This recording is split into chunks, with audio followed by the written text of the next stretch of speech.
अस्सलाम वालेकुम रहमतुल्लाह। पिछली बार आपने देखा था कि हमने कोशिश की थी कि इसको समझें कि हमारा रिस्क एंड रिटर्न कैसे एक दूसरे के साथ कंबाइन करता है। कैपिटल मार्केट थ्योरी को हमने समझने की कोशिश की और यहाँ पे मैं ये इलस्ट्रेटर ले लूँ। यहाँ पे मैंने आपको बताया था कि जब हम एक्सपेक्टेड रिटर्न ऑफ पोर्टफोलियो जब क्रिएट करेंगे, तो पिछली बार जो हमने ये कहा था कि हमारे पास 2 पोर्शन आएँगे, एक रिस्क फ्री रेट का पोर्शन होगा और एक प्रीमियम आएगा, ठीक है? इस पोर्शन को आपको मैंने बताया था कि ये क्या है, ये रिस्क प्रीमियम है। ये टोटल रिस्क प्रीमियम है, ये टोटल रिस्क प्रीमियम है जितना भी इन्वेस्टर चार्ज करना चाहते हैं और ये हमारा रिलेटिव है। मतलब ये है कि एक standard deviation of this market portfolio M यानी मार्केट पोर्टफोलियो एम का एक स्टैंडर्ड डेविएशन पे हम कितना रिस्क चार्ज करना चाहेंगे। अब क्योंकि हमने क्या बना दिया, हमने कोशिश की कि हम रिस्क फ्री रेट और कोई मार्केट पोर्टफोलियो को आपस में मिला के एक पोर्टफोलियो क्रिएट करेंगे, तो हमें जो रिटर्न चार्ज होगा तो हम कहेंगे कि एक तो हमें रिस्क फ्री रेट चार्ज होगा और एक प्रीमियम। लेकिन हम कहते हैं कि ये प्रीमियम का कितना हिस्सा, तो वो मल्टीप्लाई हो जाएगा विद दैट स्टैंडर्ड डेविएशन, ठीक है? तो जितना स्टैंडर्ड डेविएशन ज़्यादा होता जाएगा उतना ही हमारे ये प्रीमियम जो है वो मल्टीप्लाई होता जाएगा, ये ज़्यादा होता जाएगा। तो फिलहाल आप लोगों ने ये जहन में रखना है कि this portion is actual risk premium. ये वाला जो ऊपर है नोमिनेटर, ये एक्चुअली टोटल रिस्क प्रीमियम है कि मार्केट में जो मैक्सिमम रिस्क प्रीमियम जो चार्ज हो रहा है वो कितना हो रहा है। और फिर हम ये कहते हैं कि रिलेटिवली अगर कोई सिक्योरिटी है तो हम ये देखेंगे कि उसके वो वन स्टैंडर्ड डिविएशन पे कितना जो है हम कहते हैं कि प्रीमियम आएगा।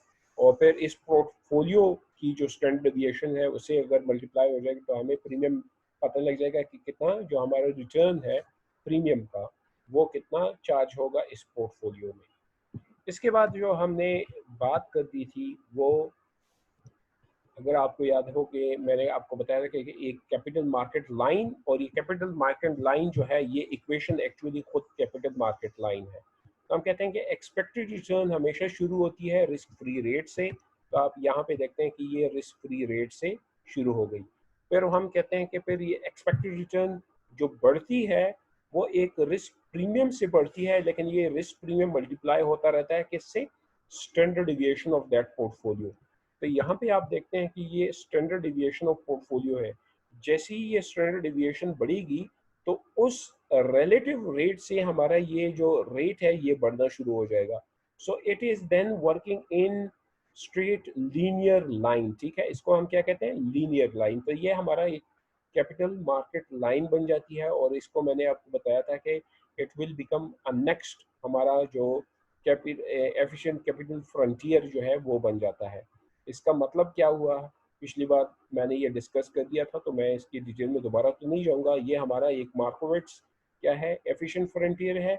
और ये कैपिटल मार्केट लाइन जो है हमारा एक कैपिटल मार्केट लाइन खुद एक एफिशिएंट फ्रंटियर बन गया। यानी ये हमें बताता है कि मैक्सिमम कितना रिटर्न कितने रिस्क पे चार्ज होता है। अगर फॉर एग्जांपल ये पॉइंट सी आप देखें तो यहाँ पे जैसे मैंने पिछली बार आपको बताया था कि यहाँ पे कोई भी एक्स्ट्रा हमारे पास कोई भी रिटर्न अवेलेबल नहीं है। जो भी रिटर्न्स हैं अवेलेबल हैं वो सारे के सारे इस एरिया में अवेलेबल हैं। यानी कैपिटल लाइन के नीचे हमारे पास रिटर्न्स अवेलेबल हैं, कैपिटल मार्केट लाइन के ऊपर कोई भी रिटर्न्स अवेलेबल नहीं है। अभी ये कैसे हो सकता है? फॉर एग्जांपल मैं यहाँ पे आपको एग्जांपल बता रहा हूँ कि ये सी जो है, हम कहते हैं कि ये जो सी रिटर्न है इससे ज़्यादा हमें कोई भी इस लेवल पे नहीं मिल सकता। तो आप मुझसे ये पूछ सकते हैं कि सर ये भी तो कमाया जा रहा है, ये भी तो कमाया जा रहा है, और ये अगर ये एम और ई जो कमाया जा रहा है ये तो सी से ज़्यादा है, तो ये कैसे ज़्यादा नहीं है? वो जो मैं कह रहा हूँ कि यहाँ पे जो मौजूद नहीं है उसकी जो रेफरेंस हम पॉइंट बना रहे हैं वो ये है कि at a standard deviation of C, ये देखें इस स्टैंडर्ड डेविएशन के मुताबिक यहाँ पे नीचे तो कुछ और सिक्योरिटी हो सकती है, लेकिन इस स्टैंडर्ड डेविएशन पे सी से ज्यादा यानी ये कैपिटल मार्केट लाइन से ज्यादा कोई भी रिटर्न्स अवेलेबल नहीं है। वैसे तो है, जैसे एम भी है, एम ई भी वो अवेलेबल है, वो हायर रिटर्न्स है, लेकिन उनका रिस्क भी तो हायर है। तो इसलिए हम कहते हैं कि स्टैंडर्ड डिविएशन जो ये होता है, उस स्टैंडर्ड डिविएशन पे, उस पॉइंट पे जो कैपिटल मार्केट लाइन है, ये हमें मैक्सिमम लेवल ऑफ रिटर्न बताता है, यानी at available risk what is the maximum return market is expecting to generate. ठीक है, यानी एक इन्वेस्टर है वो कितना, या कोई मार्केट है वो कितना जनरेट कर सकता है। तो ये हमने कैपिटल मार्केट लाइन की बात की थी। अब इसके साथ कैपिटल मार्केट लाइन के साथ मैंने कंबाइन किया था, आपको बताया था कि हमारे पास एक मार्केट्स एफिशिएंट फ्रंटियर भी है, और हम कहते हैं कि यहाँ पे ये जो एम है इसको हम क्या कह रहे हैं, ये है हमारा मार्केट पोर्टफोलियो। मार्केट पोर्टफोलियो से मुराद क्या है? मार्केट पोर्टफोलियो से मुराद ये है कि हमारे जितनी भी रिस्कियर एसेट है, रिस्कियर एसेट ये देखें, एक तो हमारा रिस्क फ्री एसेट है ना, तो हम इस एसेट की बात नहीं करें, हम बात कर रहे हैं जितनी भी हमारे पास जो कॉर्पोरेट सिक्योरिटीज मौजूद हैं वो तमाम के तमाम क्या है, रिस्कियर एसेट है। तो हम कहते हैं कि जितनी भी अवेलेबल हैं उसको अगर हम कंबाइन कर दें तो हमारे पास एक मार्केट पोर्टफोलियो बन जाएगा, यानी वो सारी की सारी जब कंबाइन हो जाएगी तो हम कहेंगे एक मार्केट पोर्टफोलियो बन जाएगी। उसकी वेट, फिर हम वो जो वेट बना रहे हैं वो वगैरह आप लोगों ने देख लिया, उसमें मार्केट्स में भी आपने देख लिया था कि वो वेट्स कैसे असाइन होते हैं, और वेट्स के लिहाज से हम अपना जो रिस्क है, ये स्टैंडर्ड डिविएशन है, वो कैसे मिनिमाइज कर सकते हैं। तो ये जो एम है ये मार्केट्स के लिहाज से एफिशिएंट फ्रंटियर बनता है, और हम कहते हैं कि that provide the best return on available least level of क्या है, लीस्ट लेवल ऑफ आप कह सकते हैं कि रिस्क। ठीक है, इसमें रिस्क कम है और जो रिटर्न है वो हाईएस्ट है। वैसे तो इस एफिशिएंट फ्रंटियर में आप देखेंगे, अगर आप ज़्यादा रिस्कियर इन्वेस्टर हैं तो आप इस रिस्क पे डी भी कमा सकते हैं, लेकिन आप देख सकते हैं कि डी और एम में सिग्निफिकेंट डिफरेंस नहीं है। तो obviously all the people will then try to, you can say, invest in M। और यहीं पे हमारा एक टेंजेंट बन रहा है कैपिटल मार्केट लाइन और ये मार्केट एफिशिएंट फ्रंटियर, और ये जो जहाँ पे टेंजेंट बन रहा है इसको हम कहते हैं कि ये market portfolio fully diversified portfolio बन जाती है। It means it become an optimal best portfolio of the market. ठीक है, ये एक रेफरेंस पॉइंट है, कीप इट माइंड। क्या ये बन सकता भी है, नहीं बन सकता, वो दूसरी बात है, लेकिन हम थ्योरेटिकली बताते हैं कि ये मुमकिन है, इस तरह हो सकता है। आज जो हम देखेंगे वो है risk return possibility with leverage. अच्छा, यहाँ पे मैंने आपको ये भी बताया कि ये जो देखें ये स्ट्रेट लाइन है, ये कैपिटल मार्केट लाइन में, और आपको मैंने पहले भी बताया था कि जो जो मार्केट्स था उसके मुताबिक अगर दो सिक्योरिटी हैं, एक यहाँ पे है और एक यहाँ पे है, तो इसमें स्ट्रेट लाइन तभी होगी जब ये परफेक्टली पॉजिटिवली कोरिलेट होंगे। अगर ये परफेक्टली पॉजिटिवली कोरिलेट नहीं है, और फॉर एग्जांपल हम कहते हैं इसमें 0.5 कोरिलेशन है, तो वो तकरीबन इस तरह बनना शुरू हो जाएगा, और हम कहेंगे कि अगर इसमें ज़्यादा है तो ये इस तरह होना शुरू हो जाएगा, और ये परफेक्टली नेगेटिव कोरिलेशन है तो आप देखेंगे कि ये इस तरह हो जाएगा। ठीक है, तो जो मैं बात आपको बताना चाहता हूँ वो ये है कि ये जो स्ट्रेट लाइन होती है टू सिक्योरिटी के दरमियान, वो हमेशा परफेक्ट पॉजिटिव कोरिलेशन बताती है। तो इसलिए हम कैपिटल मार्केट लाइन को बताते हैं कि कैपिटल मार्केट लाइन पे जो भी सिक्योरिटी मौजूद है, कैपिटल मार्केट लाइन पे जो भी सिक्योरिटी मौजूद है वो तमाम की तमाम सिक्योरिटी आपस में परफेक्टली पॉजिटिवली कोरिलेटेड है। तो अब बात करते हैं आगे कि हम, हाँ, ये जो मैं बात कर रहा था कि ये जो सी है ये कौन सी थी, ये वो थी कि हमने कम्बिनेशन की थी रिस्क फ्री रेट और मार्केट पोर्टफोलियो, और हम कहते हैं मार्केट पोर्टफोलियो के साथ अगर रिस्क फ्री रेट को कंबाइन करें और 50% हमारी इन्वेस्टमेंट हो रिस्क फ्री रेट में और 50% हमारी इन्वेस्टमेंट हो मार्केट पोर्टफोलियो में, तो हमारा जो रिस्क है वो मार्केट पोर्टफोलियो से रिस्क कम होके ये स्टैंडर्ड डेविएशन ऑफ सी, यानी रिस्क सी आ जाएगा, और यहाँ पे हमारा रिटर्न बन जाएगा। ठीक है, इसके अलावा हम कहते हैं कि अगर तो हम एक इन्वेस्टर हैं और हम ये मार्केट से ज़्यादा कमाना चाहते हैं, तो अगर हम मार्केट से ज़्यादा कमाना चाहते हैं तो obviously we have to look in in this efficient frontier. और ये एफिशिएंट फ्रंटियर पे अगर हम देखेंगे तो हमारे पास सिर्फ डी अवेलेबल है, ई अवेलेबल नहीं है, क्योंकि यहाँ पे कोई सिक्योरिटी है ही नहीं।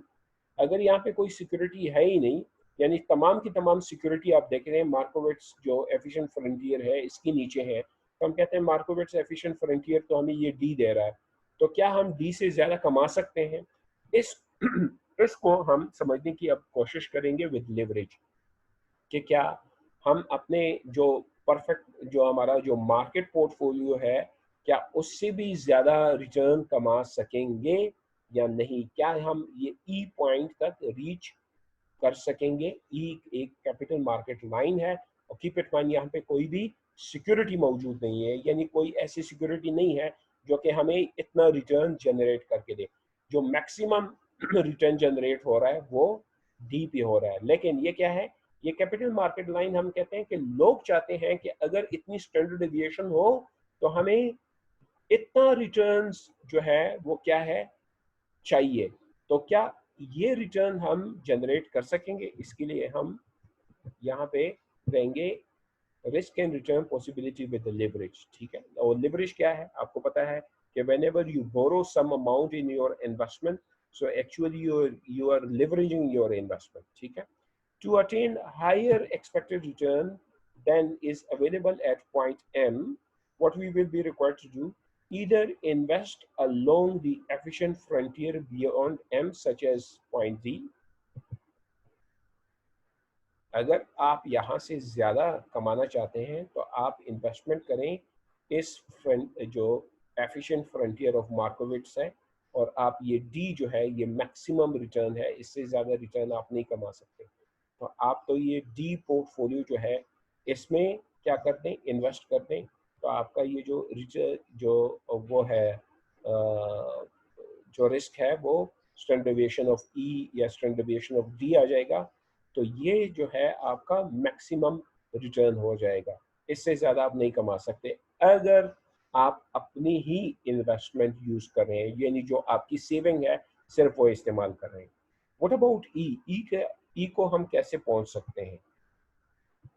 Or, so we say, or if you want to even earn more than the D, so add leverage to the portfolio by borrowing money at a risk-free rate and invest in the riskier portfolio at point M। ये क्या कह रहे हैं? तो कहते हैं कि M पे हमारे क्या है, हमारा मैक्सिमम यानी हमें रिटर्न मिल रहा है with the least number of क्या है रिटर्न है, लेकिन अगर हम अपना रिटर्न बढ़ाना चाहते हैं तो हमारा रिस्क भी बढ़ेगा और हम डी तक जा सकते हैं। सो हाउ टू रीच ई, कहते हैं अगर ई तक आपने रीच करना है तो आप क्या करें, आप जो है रिस्क फ्री रेट पे बोरो करें। यानी जो हमने एक एजम्पशन ली थी, अगर आपको याद हो तो हमने कहा कि investor can borrow and lend at risk free rate. तो बोरोइंग वो कहते हैं कि ये जो रिस्क फ्री रेट है इस पे बोरो कर दें और वो पैसे और अपने पैसे भी एम में क्या कर दें, इन्वेस्ट कर दें। जब हम अपने पैसे और जो हमने बोरो किए हैं वो पैसे एम में इन्वेस्ट करेंगे तो एक्चुअली ये एम जो है ये हमारा बढ़ जाएगा और ये ई तक पहुंच जाएगा। ई यानी हम इतना कमाना शुरू कर देंगे, लेकिन that will increase our standard deviation as well, but you can find it out that we will be able to earn more than the Markowitz efficient frontier D। ठीक है, इससे हम ज्यादा कमाना शुरू कर देंगे। So add leverage to the portfolio by borrowing money at risk-free rate and investing in the risky portfolio at point M। और इसको हम कैसे कर सकते हैं ये मैंने दोबारा बता दिया आपको। ये कैसे कर सकते हैं, ये एक एग्जांपल हम ले रहे हैं और एग्जांपल में क्या करें कि if you borrow an amount equal to 50% of your original wealth. For example अगर हमारे पास 100 रुपए हैं तो हम 50% ऑफ 100 कितना है, 50 रुपीज़। तो हम एक्चुअली कितना करेंगे कि 100 हमारे अपने हैं और 50 हम लोन ले लेंगे, तो हमारे पास टोटल इन्वेस्टमेंट कितनी हो जाएगी, हमारी टोटल इन्वेस्टमेंट हो जाएगी 150। ठीक है, अब यहाँ हमारा टोटल कैपिटल कितना हो जाएगा 150। अब ये 150 हम कहाँ पे इन्वेस्ट करेंगे, ये हम इन्वेस्ट करेंगे एम पे। लेकिन कीप इट माइंड, जब ये 50 हम 50% यानी 50 जो हमारा बोरोइंग है ये मैं बोरो कर लूँगा, तो एक्चुअली ये वेट पॉजिटिव नहीं बल्कि ये वेट नेगेटिव बन जाएगा। क्यों? क्योंकि ये 50% मैंने वापस करने हैं, मुझसे आउटफ्लो होगा, इनफ्लो नहीं होगा। तो इसके लिहाज से अगर आप देख सकते हैं, so whenever we borrow 50% of our wealth, so the weight of risk free rate will not be a positive fraction but rather a negative 50%। क्यों? क्योंकि हम कहेंगे कि ये पैसे तो हमने क्या करना है, वापस देने हैं, यानी इस पे हमने पेमेंट करनी है। फॉर एग्जांपल, अगर मैं कहूँ कि हमारा इन्वेस्टमेंट था ना 100, ठीक है, और 100 में फॉर एग्जांपल हम कहते थे कि 50% हमारा रिस्क फ्री है इन्वेस्टमेंट, रिस्क फ्री इन्वेस्टमेंट, ठीक है, और 50% हमारा रिस्कियर इन्वेस्टमेंट है, ठीक है, आर है। तो हम कहेंगे कि ये दोनों हमें मौसूल हो रहे थे, ये भी पॉजिटिव था, यानी हमें 50% 0.5 मल्टीप्लाई बाय ये रिस्क फ्री रेट हो जाएगा हमारा एक्सपेक्टेड रिटर्न, और इसके साथ फिर प्लस हो जाएगा हमारा 50% रिस्कियर रिटर्न होगा, 0.5 मल्टीप्लाई बाय रिस्कियर रिटर्न, ठीक है। तो ये टोटल हमारा एक्सपेक्टेड रिटर्न बन गया था, ठीक, ये हमारा क्या बन गया था, एक्सपेक्टेड रिटर्न। लेकिन अब आप गौर करें कि हमारे पास कितने हैं, हमारे पास आ गए 150, ठीक है। अब इसमें से एलोकेशन जो हो रहा है, आपके ख्याल में जो रिस्क फ्री रेट है, रिस्क फ्री रेट, ये रिस्क फ्री रेट जो है हम पे करेंगे या हमें मौसूल होगा? अगर हमने बोरो कर दिया, अगर हमने बोरो कर दिया तो हम ये पे करेंगे, तो ये माइनस हो जाएगा, ठीक है। और कितना हमने पे करना है, हमने कहना है कि ये 50% हमने पे करना है, 50% पे करना है, तो 0.5 आ जाएगा अपनी इन्वेस्टमेंट की, यानी इसकी 50% पे करना, अपनी 100 सॉरी हमारा 100 जो इन्वेस्टमेंट है उसकी 50% हमने क्या करनी है, पे करनी है। कितने रेट पे, रिस्क फ्री रेट पे। तो इसलिए हम कहते हैं कि क्योंकि हमने ये पे करना है रिस्क फ्री रेट पे, तो इसलिए जो हमारा weight of risk free rate है, weight of risk free rate जो है वो माइनस हो जाएगा, वो पॉजिटिव नहीं बल्कि -0.50 आ जाएगा, ठीक है। अब इसको हम इनकॉर्पोरेट करते हैं हमारे जो कम्बिनेशन ऑफ पोर्टफोलियो है, तो हम कहते हैं हमारा एक्सपेक्टेड रिटर्न ऑफ पोर्टफोलियो। अब इस पोर्टफोलियो में हमने लिवरेज लेके आए हैं, ठीक है।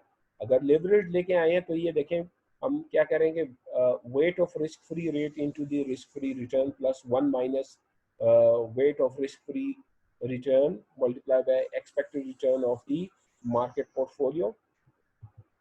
ये मैं क्लियर कर देता हूँ।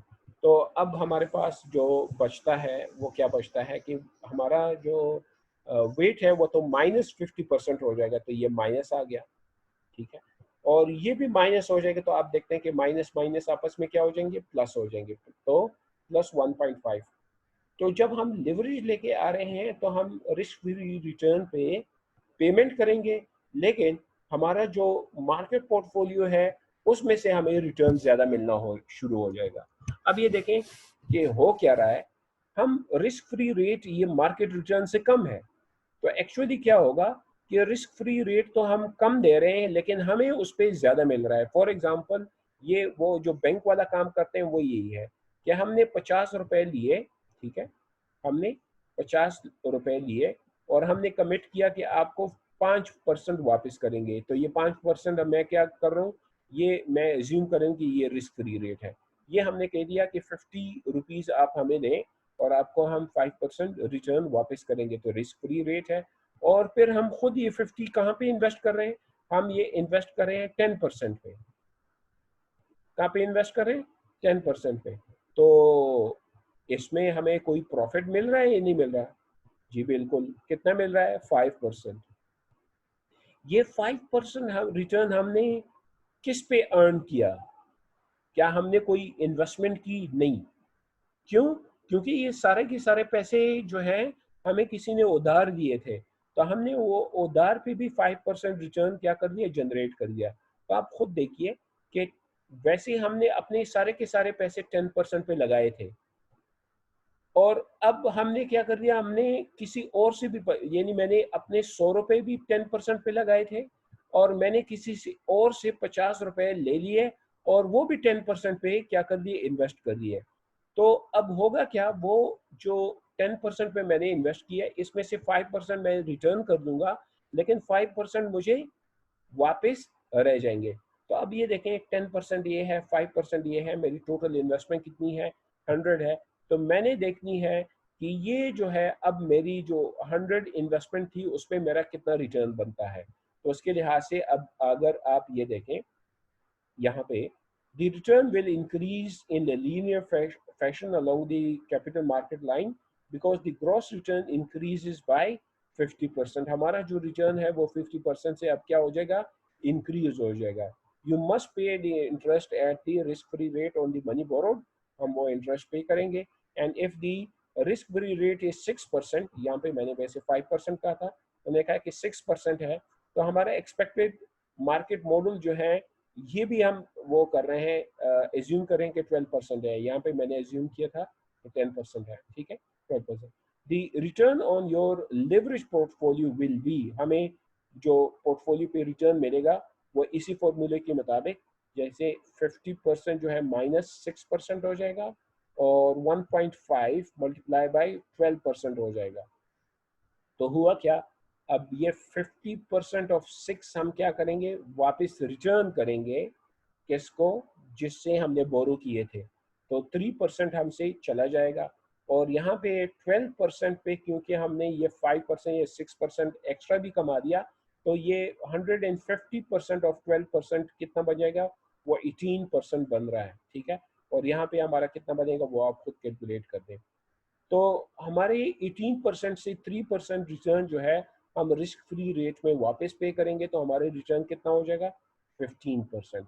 अब देखें हमारा स्टैंडर्ड डिविएशन जो है उसके साथ साथ हमारा क्या बढ़ गया है, हमारा जो रिस्क फ्री रेट है, नहीं सॉरी, हमारे जो टोटल रिटर्न्स है वो बढ़ गए हैं। ये वही पॉइंट था जो मैंने आपको पीछे जो बता दिया, ई, ठीक है।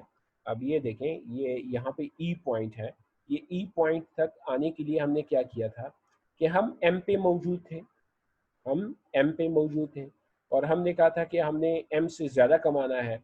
तो हम अगर ज़्यादा कमाते थे तो हमने कहा था कि हम तो डी तक जा सकते थे।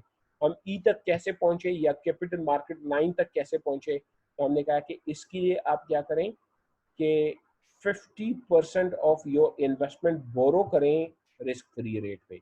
तो यहाँ से रिस्क फ्री रेट से यहाँ तक ये हमारा क्या है, ये लेंडिंग है, और यहाँ से यहाँ तक ये क्या है, ये बोरोइंग है। यानी ये जो आप रिटर्न बढ़ाना चाहते हैं, ये जो डिफरेंस है, ये सिर्फ आप बढ़ा सकते हैं बाय इंक्रीजिंग द लिवरेज, ठीक है। आप लिवरेज लेके आए, यानी आप लोन ले लें, और जब आप लोन ले लेंगे तो आपका ये जो रिटर्न है वो ज़्यादा हो जाएगा। जैसे आपने इसमें देखा कि हमारा तो वैसे तो था 12%, लेकिन हमने लिवरेज लेके अपना रिटर्न बढ़ा दिया है 12% से 15% तक। अब जो हमारा जो स्टैंडर्ड डिविएशन है, क्योंकि आपने देखा कि ई पे हमारा स्टैंडर्ड डिविएशन भी बढ़ गया, तो इसलिए जो अब हमारा जो मार्केट पोर्टफोलियो का स्टैंडर्ड जो पोर्टफोलियो स्टैंडर्ड डिविएशन है वो वही रहेगा कि हम 1 माइनस जो हमारा वेट था, तो ये 1.5, तो हमारा जो भी स्टैंडर्ड डिविएशन है उसको 1.5 से मल्टीप्लाई हो जाएगा। यानी फॉर एग्जांपल ये जो स्टैंडर्ड डिविएशन है ये 1.5 से जब मल्टीप्लाई हो जाएगा तो एग्जैक्टली ये यहाँ पे आ जाएगा, ठीक है, 150% हो जाएगा। तो मोस्टली आप देख लें कि यहाँ से यहाँ तक जो डिफरेंस है, ये ये यहाँ से यहाँ तक इसका हाफ है। तो 150% हमारा स्टैंडर्ड डिविएशन भी हो जाएगा जब हम लिवरेज लेते हैं। तो यहाँ पे ये करने का जो मकसद था वो क्या था, वो मैं यहाँ पे आ जाता हूँ। कि हम कहते हैं कि हमारे पास अब क्या है, दो एफिशिएंट फ्रंटियर है, एक कैपिटल मार्केट लाइन और एक हमारा है मार्केट्स एफिशिएंट जो है फ्रंटियर। ठीक है, इन दोनों को अगर हम कंबाइन करें तो ये जो एम है, हम कहते हैं कि ये जो हमारा मार्केट पोर्टफोलियो है, यानी जितनी भी रिस्कियर एसेट है वो तमाम इसमें शामिल है। तो हम कहते हैं कि ये जो मार्केट पोर्टफोलियो, ये जो एफिशिएंट फ्रंटियर है, इससे नीचे जितने भी पॉइंट है ये हमारा लैंडिंग सेक्शन है, और इससे ऊपर जितनी भी पॉइंट है ये हमारा फाइनेंसिंग है, ये इन्वेस्टिंग है और ये फाइनेंसिंग है। ठीक है, इसको फिर सेपरेशन थ्योरम भी कहा गया कि ये जो हमें बता रहा है कैपिटल मार्केट लाइन और ये एफिशिएंट फ्रंटियर ऑफ मार्केट्स, ये हमें एक सेपरेशन थ्योरम दे रहा है कि जो हमारा मार्केट पोर्टफोलियो है, इससे नीचे भी जितनी भी स्टैंडर्ड डिविएशन है उसमें इन्वेस्टमेंट जो है उसके लिए आप क्या कर सकते हैं, उसके लिए आप लेंड कर सकते हैं रिस्क फ्री रेट पे, लेकिन उससे ज़्यादा कमाने के लिए आपको बोरविंग करनी होगी रिस्क फ्री रेट पे, तभी आप ज़्यादा कमा सकेंगे। और इस तरह आपका जो ये जो रिटर्न है वो इंक्रीज होगा आपके उसके साथ, स्टैंडर्ड डिविएशन के साथ साथ। अगर आप ये देखते हैं फॉर एग्जांपल इसको मैच करें, तो क्या ये वाली सिक्योरिटी जहाँ पे मैंने हाईलाइट किया हुई, ये सिक्योरिटी आपको एक्सेप्टेबल है इन इन कंसिडरेशन ऑफ एम? बिल्कुल नहीं है। क्यों? आप देखते हैं कि जो एम और ये है इसमें कोई कंसिडरेबल डिफरेंस नहीं है, लेकिन इनकी जो क्या है स्टैंडर्ड डिविएशन है उसमें बहुत ही कंसिडरेबल डिफरेंस है। वेयर एज अगर इसके ऊपर कैपिटल मार्केट लाइन पे यहाँ पे अगर कोई सिक्योरिटी है तो क्या लोग इसको पसंद करेंगे? हम कहते हैं कि बिल्कुल, क्योंकि वो वही मार्केट रिस्क प्रीमियम दे रहे हैं जो कि लोगों के लिए एक्सेप्टेड है। और वो क्या है, हमने कहा कि expected return minus risk free rate जो है उसका जो डिफरेंस है वो रिस्क प्रीमियम है, तो वन स्टैंडर्ड डेविएशन पे यहाँ पे जो आएगी तो लोगों को वो एक्सेप्टेबल होगी।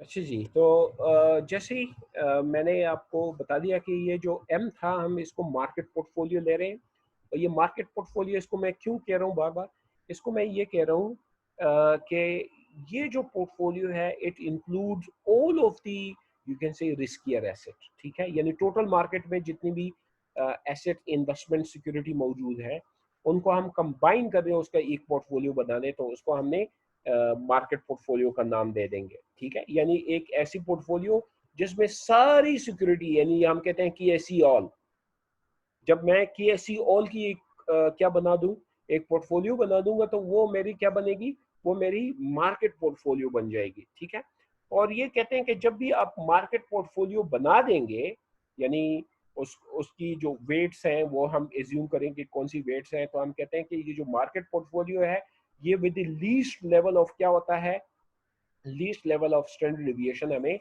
मैक्सिमम रिटर्न अवेलेबल होती है कॉम्बिनेशन ऑफ डिफरेंट एसेट की। ठीक है, तो ये जो मार्केट पोर्टफोलियो है it lies at the point of tangency. किस किस किन चीजों की टेंजेंसी? दो चीजें की, एक कैपिटल मार्केट लाइन, दूसरा मार्केट्स एफिशिएंट फ्रंटियर। इन पे जो जहां पे ये टेंजेंट हो रहे हैं, यानी जो कैपिटल मार्केट लाइन और जो मार्केट्स एफिशिएंट फ्रंटियर, ये जो जहां पे मिल रहे होते हैं उसको टेंजेंसी कहते हैं, और वही हमारा क्या होता है, ये हमारा मार्केट पोर्टफोलियो होता है। And it has the highest portfolio possibility line. ठीक है, it has the highest portfolio possibility line, यानी इसमें इससे जो है ज्यादा कोई पोर्टफोलियो नहीं बन सकती। और everybody want to invest in this portfolio M. ठीक है, सब इसी में क्या करना चाहते हैं, इन्वेस्ट करना चाहेंगे, क्योंकि ये दी हाईएस्ट डाइवर्सिफाइड पोर्टफोलियो होगा, यानी with the least level of return risk highest return offer कर रहा है। ठीक है, everybody will want to invest in portfolio M, then borrow at lend or lend at risk free rate। सबसे पहले सब लोग क्या करेंगे, एम में इन्वेस्ट करना चाहेंगे, फिर एम में इन्वेस्ट करने के बाद ये जो है हम कहते हैं फर्स्ट चॉइस है। फर्स्ट चॉइस क्या है कि जितने भी इन्वेस्टर हैं वो मार्केट पोर्टफोलियो में इन्वेस्ट करने चाहेंगे, क्योंकि वो हाईली डाइवर्सिफाइड एक पोर्टफोलियो होगी, वो with the highest return lowest जो है रिस्क देगा। उसके बाद जो है हम कहते हैं कि जो इन्वेस्टर होंगे वो बोरोइंग एंड लेंडिंग डिसीजन से लेके अपना रिस्क फ्री रेट का एडजस्ट करेंगे, यानी या तो वो फिर क्या करेंगे, लेंड करना शुरू कर देंगे रिस्क फ्री रेट पे, और या बोरो करना शुरू कर देंगे रिस्क फ्री रेट पे। मतलब क्या है, अगर मैं ये पिछले स्लाइड पे चला जाऊं तो आपको याद है तो हमने कहा था कि यहाँ पे एक सी पॉइंट था, और इस सी पॉइंट कैसे था कि मैंने अपनी मार्केट जो पोर्टफोलियो में जितनी इन्वेस्टमेंट की थी उसमें से कुछ हिस्सा रिस्क फ्री रेट पे इन्वेस्ट कर दिया। जब मैं रिस्क फ्री रेट पे इन्वेस्ट करूंगा तो इसको मैं क्या कहूँगा, लेंडिंग फंक्शन। यानी अगर मैं अपना क्या रिटर्न कम करना चाहता हूँ, सॉरी रिटर्न नहीं, मैं अपना रिस्क क्या करना चाहता हूँ, कम करना चाहता हूँ। अगर आप देखते हैं तो एम पे मेरा ये रिस्क है, ठीक है, ये स्टैंडर्ड डेविएशन ऑफ एम है। मैं अगर इससे कम करना चाहिए, यानी मैं एक इन्वेस्टर हूँ जिसकी जो आप कह सकते हैं कि वो यूटिलिटी, जो इन्वेस्टमेंट यूटिलिटी है वो यहाँ पे है, ठीक है, इस तरह है। तो तो जैसे ये मैंने अपनी क्या बना दी, ये यूटिलिटी कर्व बना दी, ठीक है। यूटिलिटी कर्व आपको पता है कि हमने पिछली बार देखा था कि हमारा जो रिटर्न है विद दी रिस्क, यानी हर एक इन्वेस्टर उसका अपना एक रिस्क एक्सपोजर होगा। तो फॉर एग्जांपल अगर यहाँ पे आप देखेंगे तो मैं ये लाइन भी ड्रॉ कर देता हूँ, ठीक है, और मैं कहता हूँ कि यहाँ से ज़्यादा रिस्क लेना मेरे लिए काबिल कबूल नहीं है, ठीक है। मैं कहता हूँ कि यहाँ से ज़्यादा रिस्क मैं लेता ही नहीं हूँ। यहाँ पे अगर इतना रिस्क लेना होगा तो मेरी सेटिस्फेक्शन इतनी की क्या है, रिटर्न्स की होनी चाहिए। लेकिन आप देखेंगे कि यहाँ पे तो कोई ये रिटर्न मौजूद ही नहीं है। सिक्योरिटी मार्केट लाइन पे यहाँ पे तो मौजूद है, ठीक है, लेकिन यहाँ पे कोई भी मौजूद नहीं है, ये जो सिक्योरिटी मार्केट लाइन है। अब यहाँ तक पहुँचने के लिए फॉर एग्जांपल मैं कहूँगा, लेकिन मैं ये भी मुझे काबिल कबूल नहीं होगा, क्यों, क्योंकि मैं कहूँगा अगर इतना रिस्क है तो मुझे तो ये चाहिए, ये वाला, ठीक है, ये तो मुझे मिल नहीं रहा। लेकिन अगर मैं यहाँ पे देखूँ, ये देखें, ये पॉइंट, ये क्या है कि इतने रिस्क पे इतना रिटर्न, ये मेरा बिल्कुल ही वो सेटिस्फेक्शन लेवल पे टच कर रहा है। तो यहाँ पे जो सेपरेशन थ्योरम हमें कह रहा है, क्या कह रहा है, वो कहता है ये एम जो पॉइंट है ये हमारा लेंडिंग और बोरोइंग पॉइंट हो जाएगा। यानी अगर कोई रिस्क एवर्ट इन्वेस्टर है तो वो क्या करेगा, अपना रिस्क कम करने के लिए वो रिस्क फ्री इन्वेस्टमेंट शुरू कर देगा, रिस्क फ्री इन्वेस्टमेंट। तो वो लेंडिंग शुरू कर देगा कि इसमें रिस्क फ्री में, और इस तरह अपना जो रिस्क एक्सपोजर है वो कम करना शुरू कर देगा। अच्छा, अब सारे के सारे इन्वेस्टर डरपोक नहीं होते मेरी तरह, यानी वो ये नहीं कहेंगे कि हमारा जो रिटर्न है, रिस्क रिटर्न है, रिस्क जो है कम होना चाहिए। कुछ इन्वेस्टर ऐसे होंगे जिनका जो आप कह सकते हैं कि जो क्या है यूटिलिटी है, ठीक है, वो यूटिलिटी फॉर एग्जांपल यहाँ पे है, वो हाई रिस्क टेकर हैं और उनको हाई रिटर्न भी चाहिए। तो यहाँ पे अगर ये पॉइंट आप देख लें, ठीक है, ये पॉइंट, तो वो कहते हैं कि ये जो रिस्क है ये मेरे लिए एक्सेप्टेबल है, मैं यहाँ तक रिस्क ले सकता हूँ, ठीक है, यहाँ तक रिस्क ले सकता हूँ, या इवन वो एक्चुअली तो यहाँ तक रिस्क ले सकता है, क्योंकि ये जो है मैक्सिमम रिस्क मैं कह देता हूँ, इसको मैक्स कह देता हूँ, ठीक है, मैक्सिमम रिस्क। तो वो कहता है कि यहाँ तक मैं रिस्क लेने के लिए तैयार हूँ, ये मेरी यूटिलिटी है, लेकिन मुझे रिटर्न यहाँ पे चाहिए। तो यहाँ पे तो कोई रिटर्न अवेलेबल नहीं है। हम देखते हैं कि इसकी जो सेटिस्फेक्शन लाइन है वो और कैपिटल मार्केट लाइन यहाँ पे क्या हो रही है, ज्वाइन कर रही है। तो यहाँ पे ज्वाइन कर रही है तो वो कहता है कि मार्केट रिस्क जो है वो ये है, लेकिन ये मार्केट से मैं ज़्यादा यहाँ तक रिस्क लेने के लिए तैयार हूँ और मैं ये रिटर्न कमाना चाहता हूँ। अगर वो ये रिटर्न कमाना चाहता है तो जो मार्केट्स एफिशिएंट फ्रंटियर है उसके मुताबिक तो सारी जो इन्वेस्टमेंट है वो यहाँ पे पड़ी हुई है, तो वो तो या ये लेगा या ये वाला लेगा, यहाँ पे तो कोई मौजूद नहीं है।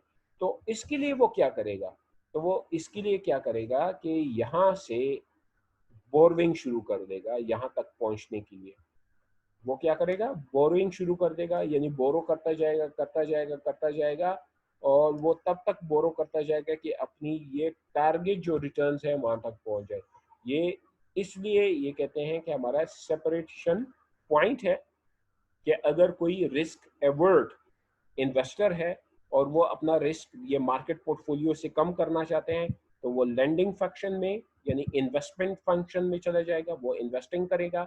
और जो रिस्क टेकिंग यानी रिस्क सीकिंग इन्वेस्टर हैं, वो ये मार्केट पोर्टफोलियो से अगर ज़्यादा कमाना चाहते हैं तो वो बोरोइंग की तरफ क्या हो जाएंगे, माइल हो जाएंगे। यानी वो अब क्या करेंगे, मार्केट से पैसा उठा के आगे क्या करेंगे, हायर रिटर्न को सीख करने के लिए इन्वेस्टमेंट करेंगे। ठीक है,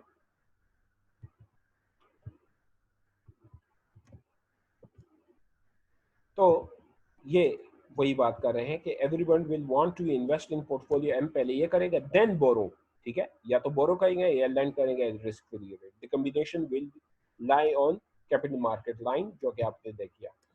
M must include our riskier investment. जो मार्केट पोर्टफोलियो है वहाँ हम यही अज्यूम करें कि इसमें सारे के सारे एसेट्स जो है मौजूद हैं, जितनी भी सिक्योरिटी है यानी कि ऐसी ऑल वो सारी की सिक्योरिटी उसमें मौजूद है, तभी इसको हम मार्केट पोर्टफोलियो करेंगे।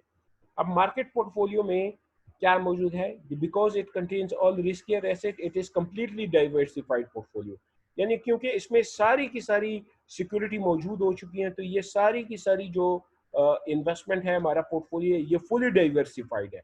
फुली डाइवर्सिफाइड का मतलब ये है कि अब इससे मिनिमम रिस्क कभी भी नीचे नहीं आ सकता, लेकिन इसमें रिस्क मौजूद होगा। क्योंकि एक तो हम कहते हैं कि फुली डाइवर्सिफाइड के जीरो रिस्क हो सकता है, नहीं, फुली डाइवर्सिफाइड कभी भी जीरो रिस्क नहीं हो सकता। अब वो जो रिस्क इसमें मौजूद हो गई है, ये फुली डाइवर्सिफाइड का मतलब ये है कि जो सिक्योरिटी की अपनी जो क्या थी स्टैंडर्ड डिविएशन है, सिक्योरिटीज की अपनी जो स्टैंडर्ड डिविएशन है वो सारी की सारी, यानी जो उनका सेल्फ रिस्क है वो सारा का सारा क्या हो गया, डाइवर्सिफाइड हो गया, वो निल हो गया, जीरो हो गया। तो इसके बाद जो रिस्क रहता है वो हमारा क्या है, वो है कि उसको हम सिस्टमेटिक रिस्क करेंगे। All unique risk of individual asset that is unsystematic risk is diversified away. यानी हमारा जो अनसिस्टमेटिक रिस्क है वो क्या हो गया, वो तो हो गया जीरो। अब जो रह गया वो क्या रह जाएगा, वो रह जाएगा हमारा सिस्टमिक रिस्क, जिसको आपको मैंने पहले बताया कि अनडाइवर्सिफाइड रिस्क रह जाएगा इसमें। और इसको समझने के लिए हम क्या करेंगे, सिस्टमेटिक रिस्क कब समझते हैं, हमारा यहाँ पे है कि क्योंकि मार्केट पोर्टफोलियो फुली डाइवर्सिफाइड है, तो इसमें अनसिस्टमेटिक रिस्क जो है वो डाइवर्सिफाई हो गया, वो हो गया जीरो। अब जो इसमें मार्केट पोर्टफोलियो में यानी के सी ओल में जो हमारा रिस्क रहेगा, उसको हम कहेंगे कि ये सिस्टमेटिक रिस्क बन गया, यानी आप जो भी कर दें इस रिस्क को कम नहीं कर सकते। ये वो जो हम कह रहे थे कि इकोनॉमिक्स की वजह से हो सकते हैं, पॉलिटिकल की वजह, जलजलों की वजह से हो सकते हैं, नेचर या कोविड-19 की वजह से हो सकता है, तो हम कहते हैं कि ये अनडाइवर्सिफाइड रिस्क है, ये कभी डाइवर्सिफाई नहीं हो सकता। तो एक बार फिर जो सिस्टमिक रिस्क है, व्हाट इज सिस्टमिक या systematic risk, only systematic risk remains in the market portfolio, यानी मार्केट जो पोर्टफोलियो है उसमें सिर्फ और सिर्फ सिस्टमैटिक रिस्क रह जाएगा, और जो इंडिविजुअल पोर्टफोलियो रिस्क है वो सारा का सारा क्या हो जाएगा, डिवर्सिफाई हो जाएगा। Systematic risk is variability in all riskier asset caused by macroeconomics variable। ठीक है, macroeconomics variable की वजह से आ गया। फॉर एग्जांपल ड्राउट आ गया, तो अगर ड्राउट आते हैं तो उसकी वजह से क्या हो गया, हमारी फसलें नहीं होंगी, हमारा एग्रीकल्चर, तो आप देखते हैं कि फूड जो इंडस्ट्री है वो सारा का सारा इससे इफेक्ट होगा। इसके अलावा टेक्सटाइल जो इंडस्ट्री है वो भी इससे इफेक्ट होगा। इसके अलावा फिर हम कहते हैं टेक्सटाइल के साथ जो फैशन इंडस्ट्री है वो भी इफेक्ट होगा। तो इस तरह वो क्या होता है, ट्रिकल डाउन इफेक्ट आ जाता है, और ये मैक्रो इकोनॉमिक्स लेवल पे आ जाता है। तो इसी तरह जो हमारे पॉलिटिकल इंस्टेबिलिटी है वो कुछ बिजनेसेस पे असरअंदाज होती है। तो ये तमाम की तमाम जो मैक्रो इकोनॉमिक वेरिएबल्स हैं, ये हमारा सिस्टमेटिक रिस्क क्रिएट करती हैं। So this systematic risk can be measured by the standard deviation of return of the market portfolio. तो जैसे हम देखा कि क्योंकि ये यहाँ पे आ जाता हूँ दोबारा, बल्कि इस स्लाइड पे भी नहीं, इस स्लाइड पे आ जाती है, ये देखो ये। अब हम कहते हैं कि ये जो मार्केट पोर्टफोलियो का जो स्टैंडर्ड डेविएशन है, यही हमारा सिस्टमेटिक रिस्क है। इससे नीचे रिस्क आ ही नहीं सकता। इसका मतलब ये है कि हमारा जो डाइवर्सिफिकेशन है, फॉर एग्जांपल हम कहते हैं कि अगर किसी सिक्योरिटी की डाइवर्सिफिकेशन हम करने लगे, सिंगल सिक्योरिटी है तो यहाँ पे है, और रिस्क आप देख सकते हैं कि सॉरी ये यहाँ पे नहीं होगा, बल्कि वो आगे आ रहा है, सॉरी। तो यहाँ पे मैं आपको सिर्फ और सिर्फ ये बता दूँ कि ये जो हमारा standard deviation of market portfolio है, यही हमारा सिस्टमेटिक रिस्क बन जाएगा। इसको हम डिराइव भी करते हैं, वो आगे आ जाएगा उसकी डेरिवेशन में, स्लाइड्स में या बुक में भी मौजूद है, तो वो उसको कैसे डिराइव करेंगे, ठीक है। तो हम क्या कहते हैं कि जो सिस्टमेटिक रिस्क जो है वो क्या है, वो standard deviation return of market portfolio है। यानी फुल जो केसी ऑल का जब हम पोर्टफोलियो बनाएंगे तो केसी ऑल का जो हमारा स्टैंडर्ड डिविएशन बनेगा ना, वो हमारा क्या कहलाएगा, वो हमारा कहलाएगा ये सिस्टमेटिक रिस्क है। इससे नीचे आप जो है कुछ भी करने रिस्क नहीं लेके आ सकते, इससे नीचे जो है एक्सेप्टेबल रिस्क नहीं है। तो ये अच्छा, ये वही ग्राफ आ गया जो मैंने बनाना था, क्योंकि वहां पे रिटर्न जो है आपने देखा था वर्टिकल एक्सिस है, तो इसलिए मैंने इसको इग्नोर किया। यहाँ पे वर्टिकल एक्सिस के साथ हमारे पास रिटर्न क्या है, स्टैंडर्ड डेविएशन ऑफ रिटर्न है, यानी रिस्क है, ये रिस्क है वर्टिकल एक्सिस में। और जो हॉरिजॉन्टल एक्सिस है उसमें नंबर ऑफ स्टॉक या नंबर ऑफ एसेट्स है, ठीक है। Number of stock in the portfolio या नंबर ऑफ एसेट्स है, ठीक है। यानी एक सिक्योरिटी, दो सिक्योरिटी, तीन सिक्योरिटी। तो आप देखते हैं कि हमने ये क्या कहा, ये जो लाइन है ना, ये टोटल रिस्क है। ये क्या है, टोटल रिस्क, ठीक है, टोटल रिस्क लाइन है। टोटल रिस्क लाइन हम कहते हैं कि जैसी ही आप एक सिक्योरिटी के साथ दूसरी, जो हमने कहा था कि not positive, perfectly positive correlated security है, हम कहते हैं कि वो नहीं, बल्कि जो लेस कोरिलेटेड या परफेक्टली नेगेटिव कोरिलेटेड सिक्योरिटीज जब कंबाइन होना शुरू हो जाएंगी तो वो क्या होंगी, हमारा जैसी ही हम सिक्योरिटी के नंबर बढ़ाएंगे, यहाँ पे एक सिक्योरिटी, हमारा इतना रिस्क है, जैसे हम उसके साथ एक दूसरी सिक्योरिटी मिला देंगे तो हमारा रिस्क क्या हो जाएगा, कम हो जाएगा। और इस तरह जितने भी हम अपने नंबर ऑफ एसेट्स अपने पोर्टफोलियो में ऐड करते जाएंगे तो हमारा ये जो टोटल रिस्क है ये क्या होना शुरू हो जाएगा, ये कम हो जाएगा। ये कम होते होते होते एक पॉइंट आएगा, उसके बाद ये फ्लैट हो जाएगी ये लाइन, ठीक है, ये फ्लैट हो जाएगी। तो हम कहते हैं कि जब ये यहाँ पे फ्लैट हो जाएगा तो वो हमारा है सिस्टमेटिक रिस्क, ठीक है। क्या बन जाएगा, सिस्टमेटिक रिस्क। तो हम कहते हैं टोटल रिस्क, फिर टोटल रिस्क में दो चीजें हैं, एक है अनसिस्टमेटिक रिस्क और एक है सिस्टमेटिक रिस्क, ठीक है। बल्कि इसको मैं यहाँ पे रख देता हूँ कि इस लाइन और यहाँ तक ये टोटल रिस्क है, टी आर मैं लिख देता हूँ, ठीक है। और ये टी आर जो है दो चीज़ों से बना है, ये एक is equal to systematic risk plus unsystematic risk. तो अब मैंने आपको बताने की यही कोशिश की थी कि जब हमारा मार्केट पोर्टफोलियो होगा तो मार्केट पोर्टफोलियो में ये अनसिस्टमेटिक रिस्क कितना हो जाएगा, ये हो जाएगा जीरो। ये कितना हो जाएगा, जीरो। तो हमारे पास क्या रहेगा, हमारे पास आ जाएगा सिर्फ और सिर्फ सिस्टमेटिक रिस्क। तो हम कहते हैं कि जो हमारा जो मार्केट पोर्टफोलियो है वो यहाँ पे है, ठीक है। और ये आप देखते हैं कि ये क्या है, सिस्टमेटिक रिस्क, यानी इससे अब हमारा रिस्क कम नहीं हो सकता, ये हमारा रिस्क है। अब जो भी आप कर लें, आप जितनी भी डाइवर्सिफिकेशन करें, इससे कम नहीं होगा, बल्कि ये हो सकता है कि वापस थोड़ा सा ऊपर की तरफ चला जाए। तो हम कहें कि ये जो लूप है यहाँ पे हमारा सिस्टमेटिक रिस्क आ जाएगा और टोटल रिस्क जो है वो इक्वल हो जाएगा हमारे सिस्टमेटिक रिस्क के। और जो अनसिस्टमेटिक रिस्क या डाइवर्सिफाइबल रिस्क है वो ऑलमोस्ट खत्म हो जाएगा, ऑलमोस्ट खत्म हो जाएगी। यहाँ पे थोड़ा सा डिफरेंस अभी भी हमने शो किया हुआ है। तो इससे पता क्या चल रहा है, इससे पता ये चल रहा है, इसको हम कैसे जनरलाइज कर सकते हैं। इसको हम ये जनरलाइज करेंगे कि जैसे ही आप अपने number of securities in investment क्या करेंगे, बढ़ाएंगे, तो आपका जो रिस्क है वो डाइवर्सिफाई होता जाएगा, आपका स्टैंडर्ड डिविएशन कम होना शुरू हो जाएगा। आप 2 एसेट पोर्टफोलियो बनाएंगे तो आपका स्टैंडर्ड डिविएशन कम हो जाएगा। जब आप 3 करेंगे तो स्टैंडर्ड डिविएशन उससे कम हो जाएगा। 4 करेंगे तो उससे भी कम हो जाएगा। करते करते एक वक्त आ जाएगा।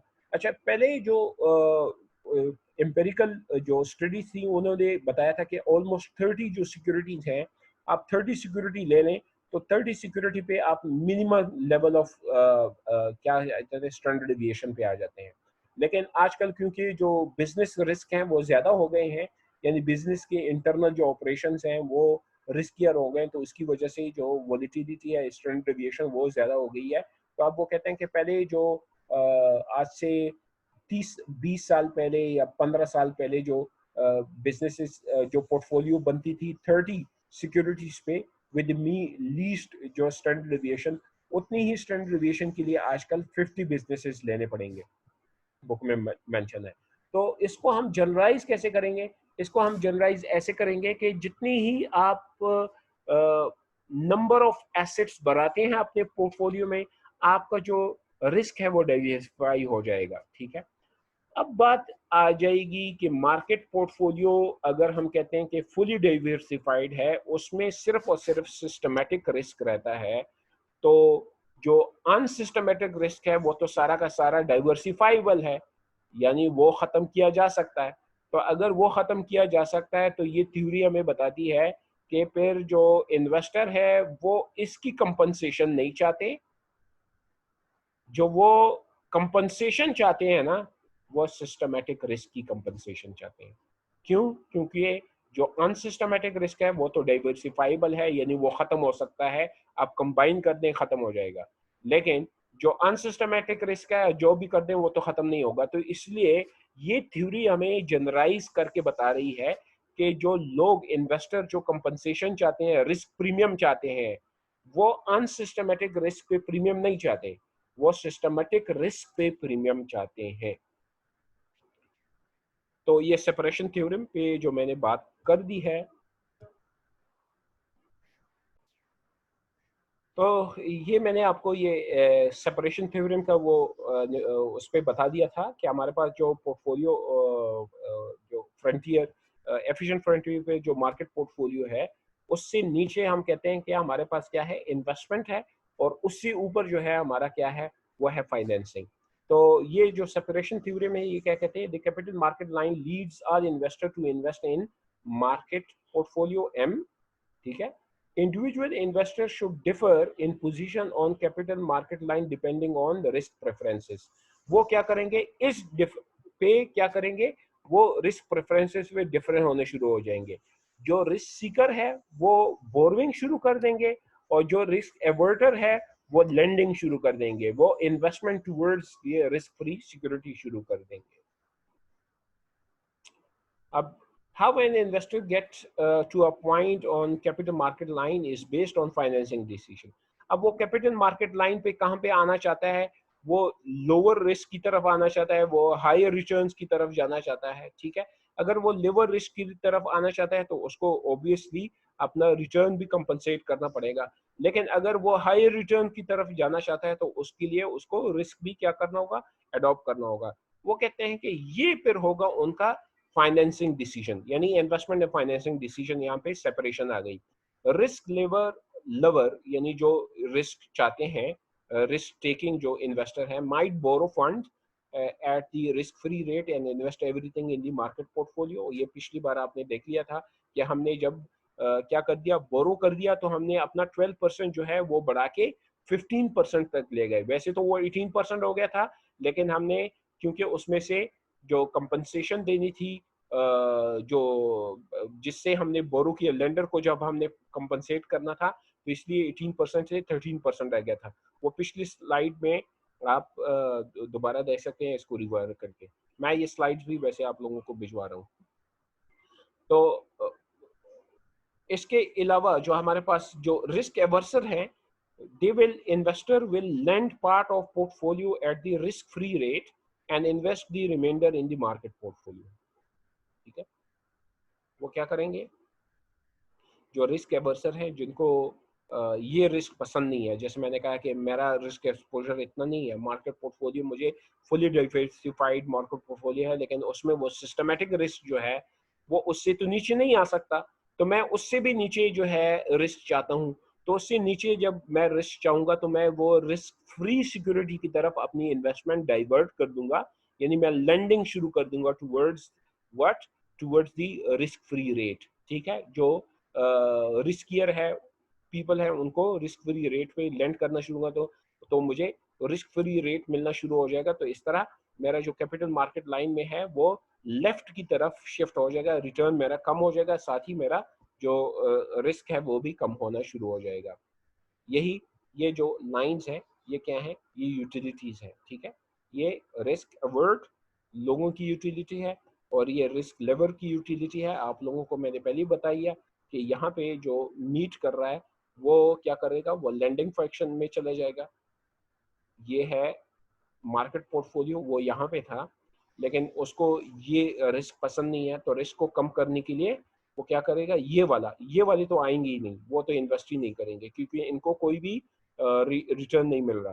ठीक है, वो कम से कम रिस्क पे ज्यादा से ज्यादा कमाना चाहते हैं, तो इनको तो कुछ नहीं मिल रहा, लेकिन ये वाला जो इंडिविजुअल है इसको यहाँ पे कुछ मिल रहा है, तो इसलिए वो क्या करेगा, वो अपनी कुछ इन्वेस्टमेंट एम से निकाल के रिस्क फ्री रिटर्न पे क्या करेगा, वो जब इन्वेस्ट कर देगा, यानी 50% आप देख ले। ठीक है, 50% वो यहाँ पे जब ले आएगा तो उसका रिटर्न ये हो जाएगा, वो साथ ही उसका रिस्क भी कम हो जाएगा। लेकिन जो ये रिस्क लेवर लोग हैं, ये वाला बंदा, ठीक है, ये रिस्क लेवर है, तो ये यहाँ पे जो है कैपिटल मार्केट लाइन पे इसकी जो सेटिस्फैक्शन है वो मीट कर रही है, लेकिन इस पॉइंट तक पहुंचने के लिए वो क्या करेगा, इस पॉइंट तक पहुंचने के लिए क्योंकि जो इसने रिस्क के साथ अपना रिटर्न बढ़ाना है तो वो लेंडिंग शुरू कर नहीं बोरोइंग शुरू कर देगा। कौन से रेट पे, वो रिस्क फ्री रेट पे बोरोइंग शुरू कर देगा और फिर जो एम में इन्वेस्ट ही करता जाएगा और एम में ही इन्वेस्ट करेगा, तो रिटर्न उसका यहाँ तक पहुंच जाएगा, साथ ही उसका जो स्टैंडर्ड डेविएशन है वो बोरोइंग के लिहाज से बढ़ जाएगा। यानी अब ये तो सारा का सारा रिस्क था सिस्टमेटिक रिस्क, ये जो रिस्क आएगा ये आप इसको लिवरेज भी कह सकते हैं कि लिवरेज की रिस्क एक्सपोजर उसमें ऐड हो गई है, एडिशनल रिस्क आ गई है। A risk measure for capital market line. So covariance with the market portfolio is the systematic risk. हम कहते हैं कि हमारा जो कोवेरियंस पहले भी आपने बताया कि क्या है, the variation in two asset combine जो है उनकी जो वेरिएशन फ्रॉम इट्स मीन है उसको कोवेरियंस कहते हैं। So covariance with the market portfolio is the systematic risk of an asset. ठीक है, मार्केट पोर्टफोलियो के साथ जो आपका कोवेरियंस है वो एक्चुअली आपका सिस्टमैटिक रिस्क जो है वो बन जाता है। Because all individual risky asset are part of the market portfolio, क्योंकि हम कहते हैं कि जो मार्केट पोर्टफोलियो उसमें के एस सी ऑल है, यानी के एस सी या पाकिस्तान स्टॉक एक्सचेंज पे जितनी भी सारी की सारी लिस्टेड सिक्योरिटी हैं वो सारी एम पोर्टफोलियो यानी मार्केट पोर्टफोलियो में मौजूद है।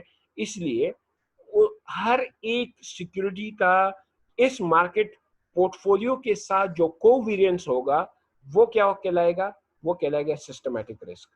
And asset return in relation to the market return can be shown as, ये पिछली बार भी आपको मैंने बताया था, मार्कोविट्स में हमने कहा था कि अगर आप अपने नंबर ऑफ पोर्टफोलियो ज्यादा करेंगे तो आपका एक एस्टिमेशन इशू आएगा।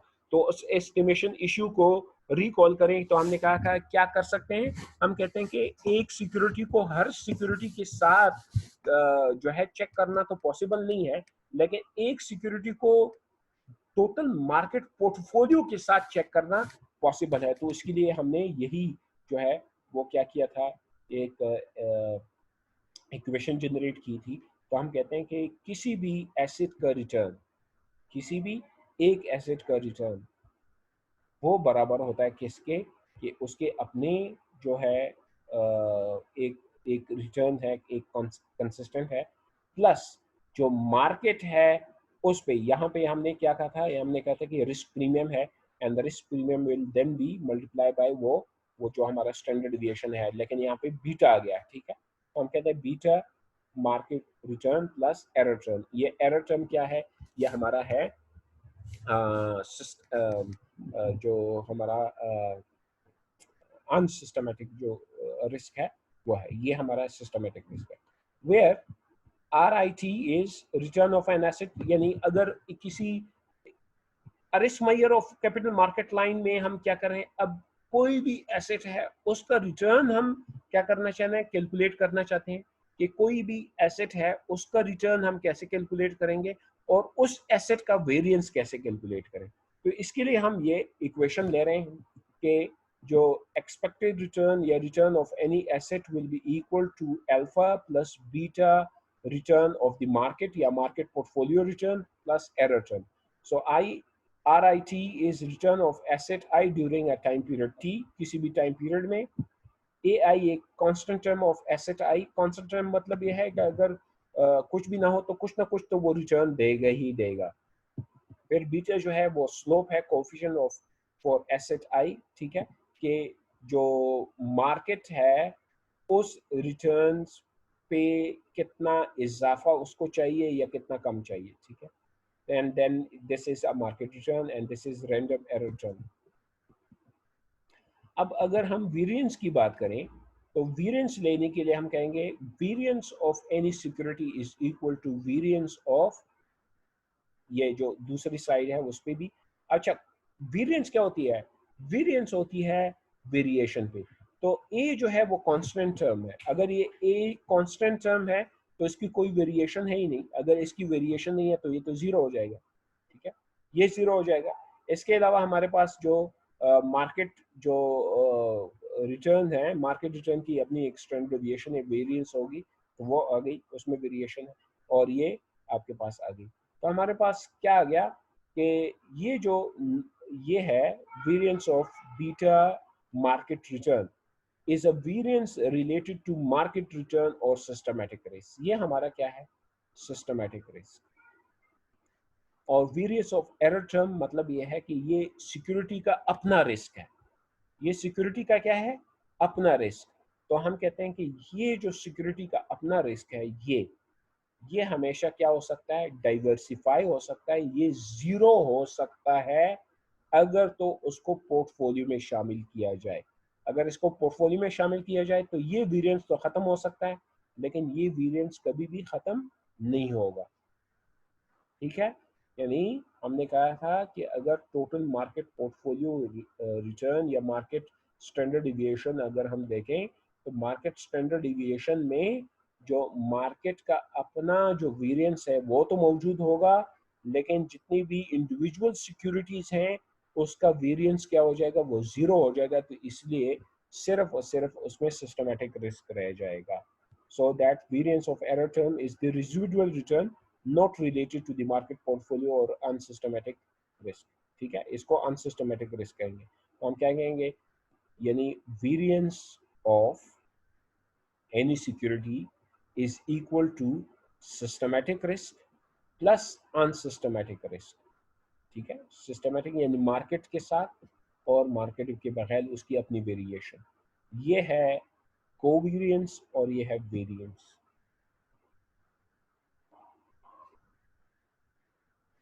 तो जो दी सिक्योरिटी मार्क, अब पिछली बार भी मैंने आपको बताया था कि हमने चैप्टर नंबर 1 में सिक्योरिटी मार्केट लाइन देखी थी और वो हमने ट्रेजरी बिल से शुरू की थी, और फिर हमने कहा था कि जैसे जैसे रिस्क बढ़ता जाता है तो एक्सपेक्टेड रिटर्न बढ़ता जाता है। तो ये सिक्योरिटी मार्केट लाइन जो है हमें बताता है कैपिटल मार्केट लाइन की तरह।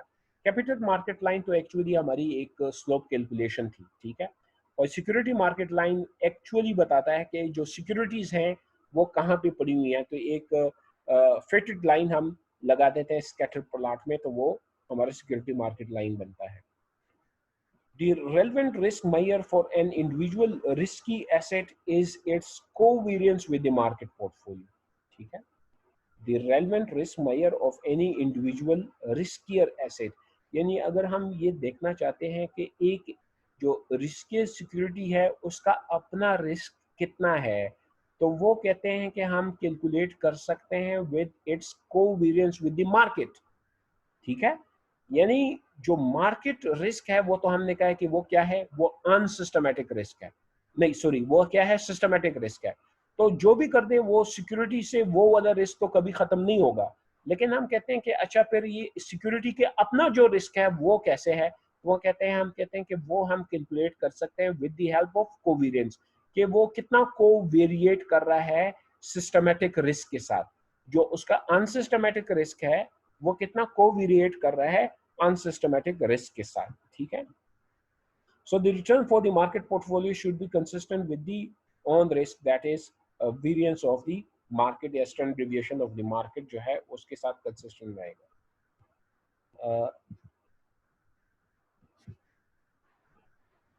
ये सिक्योरिटी मार्केट लाइन है और ये है कोवेरिएंस। ठीक है, ये एक्सपेक्टेड रिटर्न। तो किसी भी एक सिक्योरिटी की जो शुरू हो वो रिस्क फ्री रेट से, ठीक है, वो शुरू हो जाता है और जैसे ही फॉर एग्जांपल हम कहते हैं कोवेरिएंस बढ़ता रहता है तो एक्सपेक्टेड रिटर्न उससे बढ़ना शुरू हो जाती है, यहाँ तक कि वो एक मार्केट पोर्टफोलियो है, एक मार्केट पोर्टफोलियो पॉइंट हमने रखा था और हमने वहाँ पे वेरिएंस या स्टैंडर्ड डेविएशन को कहा था कि ये हमारा मार्केट पोर्टफोलियो ये सिस्टमेटिक रिस्क है। इस सिस्टमेटिक रिस्क से वो क्या हो सकता है, इससे भी कभी भी हम रिस्क कम नहीं कर सकते। लेकिन अब हमारे पास कुछ सिक्योरिटीज़ हैं, हम वो सिक्योरिटी देखते हैं कि वो सिक्योरिटीज जो है वो कैसे कोरिलेट करते हैं इस मार्केट पोर्टफोलियो के साथ। क्या वो मार्केट पोर्टफोलियो के साथ आके रिस्क बढ़ाती हैं या वो मार्केट पोर्टफोलियो के साथ आके रिस्क कम करती हैं।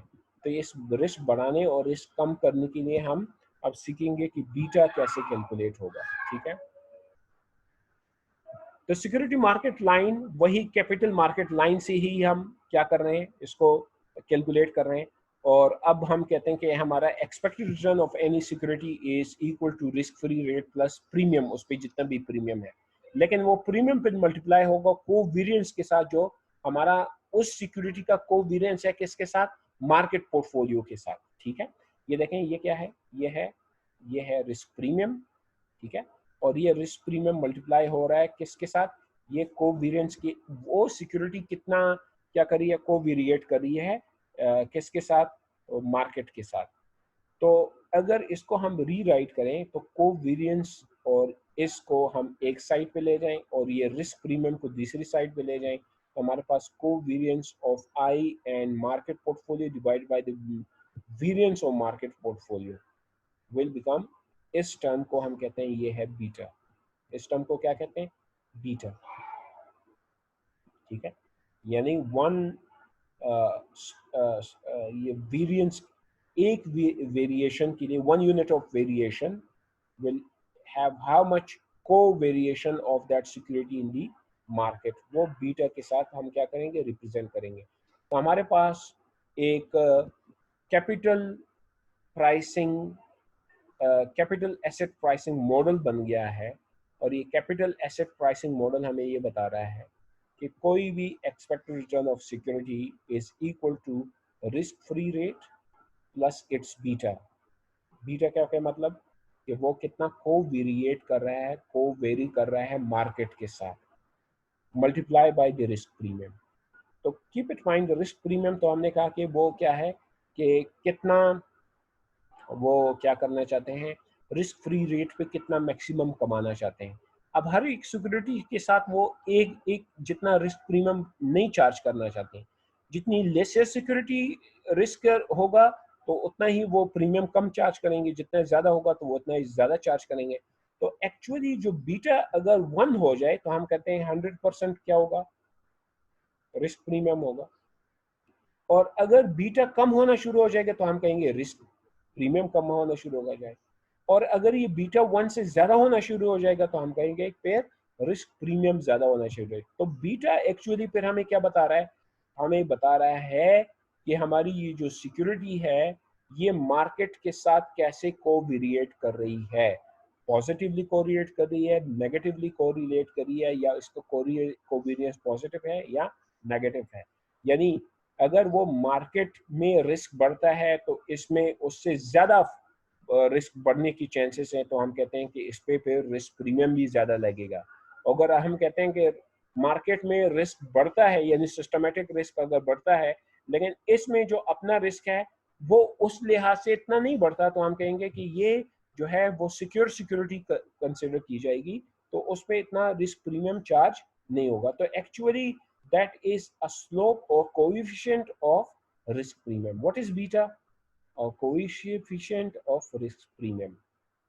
सो beta is coefficient of risk premium, यानी रिस्क प्रीमियम को आप 1 unit of risk premium of any security bring how much you can say change in total risk. तो ऑब्वियसली हम कहते हैं theoretically हमारे पास जो नॉर्मलाइज्ड जो सिस्टमेटिक रिस्क होगा वो 1 बीटा स्टैंडर्ड पे होगा, 1 बीटा स्टैंडर्ड पे। ये m यानी जहाँ पे हमारा मार्केट पोर्टफोलियो है, मार्केट पोर्टफोलियो पे हमारा बीटा कितना होगा? 1। अब इस बीटा 1 तो है, लेकिन हम कहते हैं कि इस मार्केट जो टोटल मार्केट पोर्टफोलियो है, इसके साथ दूसरी सिक्योरिटी की कोवेरियंस देखेंगे, तो वो कोवेरियंस देखेंगे वो तो या तो कम हो सकता है या ज्यादा हो सकता है। कीप इट माइंड, अगर वो कोवेरियंस कम है विद द मार्केट, तो हम कहेंगे कि ये लेस रिस्क सिक्योरिटी हो जाएगी, तो उसमें रिस्क प्रीमियम कम चार्ज होना शुरू हो जाएगा। और अगर तो वो बीटा उसका 1 से ज्यादा है, यानी इस साइड पे है, तो उस पे ज्यादा रिस्क प्रीमियम चार्ज होना शुरू हो जाएगा। यहाँ पे हम देखते हैं कि ये कैसे होगा। ठीक है, rate of return and riskier asset, ये कैपिटल एसेट प्राइसिंग मॉडल मैं कवर करूंगा और फिर हमारा जो है लेक्चर कंप्लीट हो जाएगा। ये रेट ऑफ रिटर्न हम ये क्या करें कि हमारे पास स्टॉक है, stock A B C D E, और ये जो बीटा है ये हमारा क्या है कि स्टॉक ए का जो कोवेरियंस, यानी ये जो टर्म है, ये वाला टर्म, ठीक है, ये टर्म या कोरिलेशन, ये क्या है? कोरिलेशन है ना। हम कहते हैं कि ये कोरिलेशन जो है ए का मार्केट के साथ वो क्या है? 0.7 है उसका बीटा, बी का 1 है, सी का 1.15 है, डी का 1.40 है और ई का -0.30 है। ये प्रैक्टिकली तो पॉसिबल नहीं है, थ्योरेटिकली सिर्फ समझने के लिए है। ठीक है, ई का क्या मतलब है? वो कहते हैं कि जब सिस्टमेटिकली रिस्क में अगर कोई चेंज आता है, यानी पूरी की पूरी इकोनॉमी में मैक्रो एनवायरमेंटल फैक्टर की वजह से अगर कोई चेंज आता है, तो उसका सिर्फ और सिर्फ 70% चेंज रिफ्लेक्ट होता है ए में। और अगर कोई सिस्टमेटिक रिस्क चेंज होता है तो उसका 100% रिफ्लेक्ट होता है किसमें? बी में। और अगर तो कोई चेंज आता है सिस्टमेटिक रिस्क में तो उसका 115% रिफ्लेक्ट होता है सी में, और 140% रिफ्लेक्ट होता है डी में। और यानी अगर कोई चेंज आता है तो इसका -30% रिफ्लेक्ट होता है ई में, यानी उसका रिवर्स काम करता है। रिवर्स कैसे काम करता है? अगर सिस्टमेटिक रिस्क में एक 1 स्टैंडर्ड डिविएशन ज्यादा होता है तो ई में एक्चुअली 0.30 कम होता जाता है। ठीक है, अगर हम कहते हैं 1 स्टैंडर्ड डिविएशन जो है मार्केट का ज्यादा होता है तो इसका सिर्फ 0.7 स्टैंडर्ड डिविएशन ज्यादा होगा ए का। ठीक है, तो ये क्या है कि हम कहते हैं कि जहाँ पे बीटा कम है वहाँ पे रिस्क कम होगा, वो जहाँ पे बीटा ज्यादा है वहाँ पे रिस्क ज्यादा होगा। अब इसके लिए हम एज्यूम कर रहे हैं, फॉर एग्जाम्पल एज्यूम कर रहे हैं हम कि हमारा रिस्क फ्री रेट जो है वो इकोनॉमी में 6% है, और जो मार्केट रिटर्न है या पोर्टफोलियो रिटर्न है वो 12% है। तो हम कहते हैं कि फिर रिस्क प्रीमियम क्या है? इम्प्लाइड रिस्क प्रीमियम, ये इन दोनों का डिफरेंस होगा ना। ये मार्केट रिटर्न है, ये रिस्क फ्री रिटर्न है। तो मार्केट रिटर्न और रिस्क फ्री रिटर्न में जो डिफरेंस होता है उसको हम क्या कहते हैं? Risk premium. तो 12 और 6 का जो डिफरेंस है वो कितना बनता है? 6%। ठीक है, ये हमारा इम्प्लाइड क्या है? रिस्क प्रीमियम है। अब हम कहेंगे कि ए जो है, ए वो कितना रिटर्न चार्ज करेगा। ऑब्वियसली वो 6% चार्ज करेगा, और ये जो प्रीमियम है 6% ये चार्ज करेगा, लेकिन ये कितना 100% 6 चार्ज करेगा? नहीं, 6% का सिर्फ 70% चार्ज करेगा। बी कितना चार्ज करेगा? ये 6% का 100% चार्ज करेगा। सी जो है वो कितना चार्ज, वो 6% का 115% चार्ज करेगा, और ये 140% चार्ज करेगा। तो यहाँ पे देख लें, मैथमेटिकली हमने ड्रॉ किया हुआ है। तो expected return of A is equal to risk free rate return plus risk premium multiply by its period. तो बीटा इसका 0.7 है, और ये आपको पता है 6% बन जाता है। तो 6% का 70% जो है वो ऑलमोस्ट बनता है, जितना भी बनता है वो प्लस कर दें 6 के साथ, तो 10.2% बनता है। इसी तरह आप देखते हैं कि जिसका क्या है, बीटा ज्यादा है उसका एक्सपेक्टेड रिटर्न ज्यादा है, जिसका बीटा कम है उसका एक्सपेक्टेड रिटर्न कम है, जिसका बीटा नेगेटिव है उसका सबसे कम एक्सपेक्टेड रिटर्न है। यानी इवन वो रिस्क फ्री रेट रिटर्न से भी कम आ जाता है, यानी इसमें जो रिस्क है वो माइनस हो गया। पॉसिबल है नहीं, लेकिन थ्योरेटिकली सिर्फ शो करना चाहते हैं कि क्या रिस्क फ्री रेट से कम पे भी कोई जो है इन्वेस्टमेंट करना चाहेगा तो वो कर सकते हैं, अगर तो कोई ऐसी सिक्योरिटी है जो कि नेगेटिवली कोरिलेट कर रही है -30, बीटा किसी का आ जाएगा, पॉसिबल है ही नहीं, बीटा 0 तो हो सकते हैं।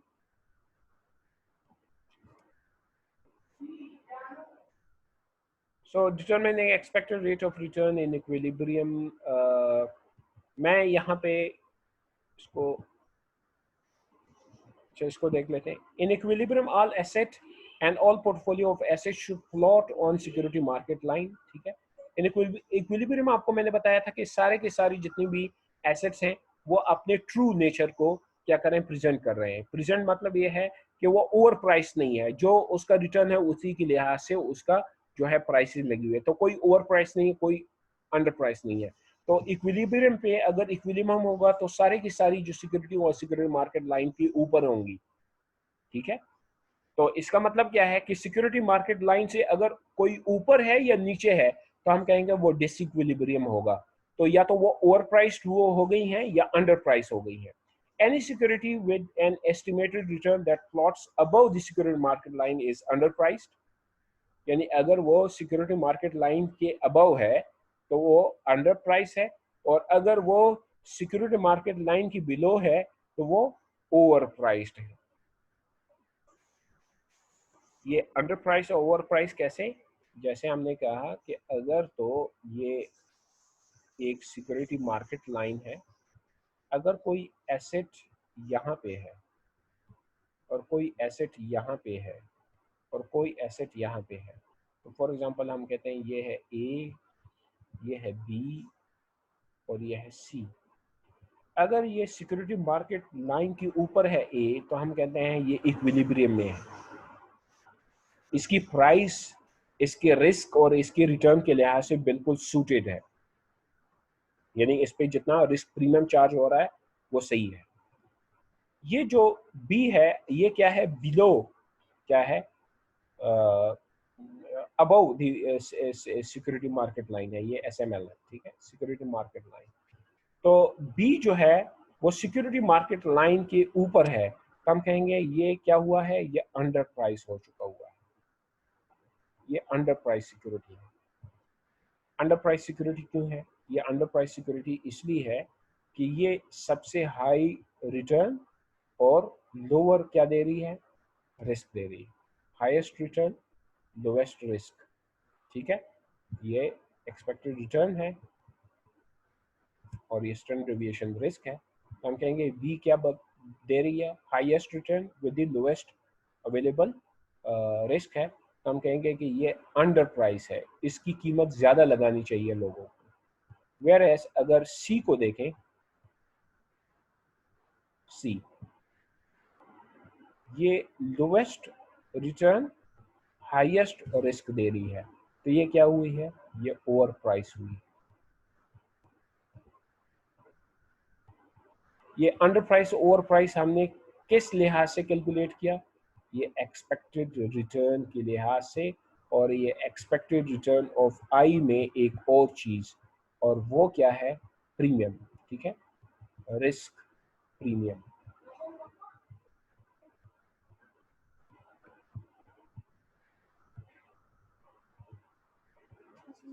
रिस्क प्रीमियम के लिहाज से किया है। तो मैं ये क्लियर कर देता हूँ, आगे देखते हैं। ठीक है, अब price, dividend and rate of return estimate. हमारे पास है current price, stock A B C D E. ठीक है, ए प्राइस है 25 पे, बी है 40 पे, सी है 33 पे, डी है 64 और 50 पे। Expected price in coming time period, ठीक, और कितना है? 27, 42, 39, 65, 54। और डिविडेंड हमें कितना दे रहा है? इतना दे रहा है। तो future expected rate of return कितना है? Future expected rate of return कैसे कैलकुलेट करेंगे? हम कहेंगे डिविडेंड प्लस एक्सपेक्टेड रिटर्न इन दी कमिंग टाइम पीरियड, यानी ये क्या है? ये है हमारा ending value. This plus this is ending value divided by beginning value minus 1। तो कितना दे रहा है? 10%। ठीक है, तो हम कहते हैं एंडिंग वैल्यू क्या है? फ्यूचर और प्राइस प्लस डिविडेंड जो फ्यूचर में देगा, ये प्लस होगा, ये एंडिंग वैल्यू हो जाएगी divided by beginning value of 40 minus 1। तो ये हमें कितना दे रहा है? 6.2%। ये 21.2%, ये 3.3% और ये 8%। ठीक है, ये expected future rate of return. तो हम इसको देख रहे हैं कि अब इसमें कौन सी सिक्योरिटी जो है वो ओवर प्राइस है या अंडर प्राइस है, E B C D E. ठीक है, इसमें देखेंगे कि कौन से हमारे सिक्योरिटी मार्केट लाइन के ऊपर आ रहे हैं और कौन से हमारे सिक्योरिटी मार्केट लाइन के नीचे आ रहे हैं। अब हम फर्दर एज्यूम कर रहे हैं कि भाई ये पहले से हमने एज्यूम किया था कि 70.7 हमारा बीटा है, 1 हमारा बीटा है। और ये बीटा आपको पता है कि कैसे कैलकुलेट हुआ है? ये कोवेरियंस के साथ आपको पता था कि ये covariance of I with M, यानी market portfolio divided by variance of market. ठीक है, एम का वेरिएंस, ये एक्चुअली इस बेस पे हमने कैलकुलेट की हुई है बीटा। तो यहाँ पे हमें गिवन है, ठीक है, ये कैलकुलेट करके ये हुई है। यानी ए का जो कोवेरियंस विद मार्केट पोर्टफोलियो है, इसको डिवाइड किया हमने वेरिएंस ऑफ क्या है? मार्केट पोर्टफोलियो का। तो हमें बीटा मिल गया। ठीक है, स्लोप मिल गई इस सिक्योरिटी का विद दी सिस्टमैटिक रिस्क, कि वो सिस्टमैटिक रिस्क के साथ कैसे क्या कर रही है? रिएक्ट कर रही है। उसका कितना हिस्सा, सिस्टमैटिक रिस्क का कितना हिस्सा उसके अपने रिस्क में रिफ्लेक्ट होता है। तो रिक्वायर्ड रेट ऑफ रिटर्न जो है वो 10.2%। ये एक्सपेक्टेड जो है, ये एक रिक्वायर्ड रेट ऑफ रिटर्न यहाँ पे हमने कर दिया था। ठीक है, 10.2%, 12%, 12.9%। और एस्टिमेटेड रिटर्न जो है वो 10, 6.2, ये 10, 6.2 यहाँ से आए। ठीक है, सॉरी, 10, 6.2, 21.2, 3.3 एंड 8.0। ठीक है, ये एस्टिमेटेड रिटर्न आ गए। रिक्वायर्ड रेट ऑफ रिटर्न यानी कितना चाहिए, कितना रिक्वायर्ड कर रहे हैं, लोग कितना चाहते हैं? 10.2% चाहते हैं, 12% चाहते हैं, 12.9% चाहते हैं, 14.4%, 4.2% चाहते हैं। Estimated return minus expected return,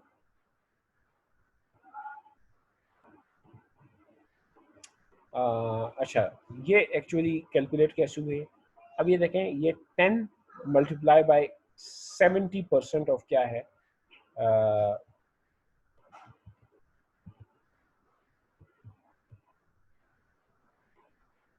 ये हमारा क्या है? बीटा है। एक्चुअली ये जो रिक्वायर्ड रेट ऑफ रिटर्न है वो ड्रॉ हुआ किससे? रिस्क फ्री रेट प्लस, ठीक है, रिस्क फ्री रेट प्लस जो रिस्क प्रीमियम है उसके लिहाज से कैलकुलेट हुआ। एस्टिमेटेड रिटर्न इसका 2 है, तो estimated return minus expected return जो है -2, -0.2%। यानी ये जो रिक्वायर्ड रेट ऑफ रिटर्न है उसका 0.2% ज़्यादा एस्टिमेट से ले रहा है। तो ये प्रॉपरली वैल्यू है, यानी इतना सिग्निफिकेंटली डिफरेंस नहीं है इसमें।